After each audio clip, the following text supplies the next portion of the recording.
Time समझ नहीं पाई।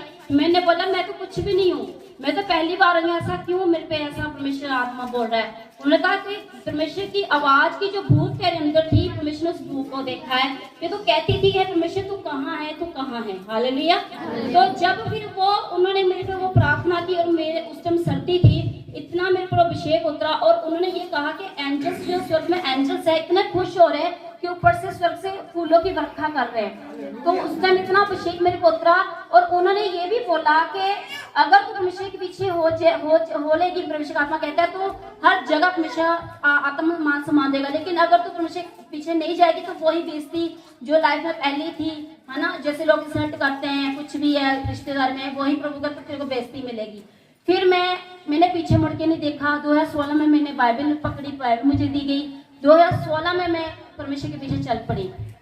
फिर भी मैं जब जॉब, मैं दिल्ली में भी गई हूँ, वहाँ पे जॉब करती थी, मैं फिर से जॉब करने चली गई और फिर मुझे प्रभु के आत्मा की आवाज आने लगी। प्रभु ने मुझे आवाज दी कि मत जा, बस एक ही शब्द था, मत जा। मैंने इधर उधर देखा, कंडक्टर को देखा, मैंने बोला अंकल आपने मुझसे बात की? कहते नहीं बेटा मैंने कुछ नहीं बोला। उसी टाइम मैं बस से नीचे उतर गई और मैं वापस चली गई। तो वो आवाज जो मैंने सुनी, मैंने बोला परमेश्वर आप मुझे वापस बुला रहे हो। मैंने सब कुछ छोड़ के परमेश्वर के पीछे हो गई। प्रभु का आत्मा मुझे हॉस्पिटल में ले गया, इमरजेंसी एरिया में ले गया। उस टाइम मैं कोई पास्टर, सिर्फ एक बिलीवर थी आपकी तरह, और मैंने इतनी बाइबल भी खोल के नहीं देखी थी। ऐसा परमेश्वर का आत्मा मेरी थोड़ा बातें कर रहा। इमरजेंसी एरिया में मैं जाती थी, लोग मिलके छुटकारा पाते थे। फिर बस्ती में प्रभु का आत्मा मुझे लेके गया।